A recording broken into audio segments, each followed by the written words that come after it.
నేను పోలీసులు మాట్లాడుతున్నాను, మీ అబ్బాయి గంజాయి తాగుతూ పట్టుబడ్డాడు, మీ అమ్మాయి వ్యభిచారం చేస్తూ పట్టుబడింది, మీ అమ్మాయి ట్రాఫిక్లో పట్టుబడింది, లేకపోతే స్నేహితులతో డ్రగ్స్ పార్టీలో పట్టుబడింది, ఇట్లాంటి పేర్లతో పోస్టులు చేయడం, అంటే ఫోన్లు చేయడం, వాట్సాప్ కాల్స్ చేయడం, డబ్బులు డిమాండ్ చేయడం, ఆ పైన వదిలిపెడుతున్నామని చెప్పడం, ఇట్లాంటి కేసులు డిజిటల్ అరెస్ట్ కేసులు వింటున్నాం.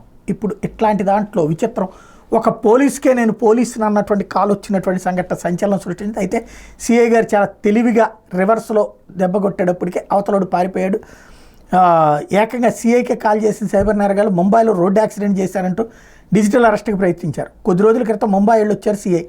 గతంలో కేసులు డీల్ చేసినటువంటి అనుభవంతో ఇప్పుడు వార్నింగ్ ఇచ్చారు. ఫేక్ కాల్స్తో డబ్బులు పోగొట్టుకోవద్దని ఒక పక్కన చెప్తున్నారు. అయితే అసలు ఇక్కడ తెలియాల్సింది ఏంటంటే ఆయన ముంబైకి వెళ్ళారన్నటువంటి విషయం వీళ్ళకి ఎట్టా తెలిసింది అంటే టిక్కెట్లని కూడా ట్రాక్ చేస్తున్నారు. మనం ఎక్కడెక్కడికో వెళ్ళొచ్చామో ట్రాక్ చేసి అది సోషల్ మీడియానా లేకపోతే రైల్వే వాళ్ళ దగ్గర తీసుకుంటున్నారా, బస్సు వాళ్ళ దగ్గర తీసుకుంటున్నారా, ఎయిర్వేస్ వాళ్ళ దగ్గర తీసుకుని మీరు అక్కడికి వెళ్ళినప్పుడు ఇట్లా జరిగిందని ఫోన్లు చేస్తున్నారంటే వాళ్ళకి మధ్యన అవినాభావ సంబంధం ఏదో ఉంది.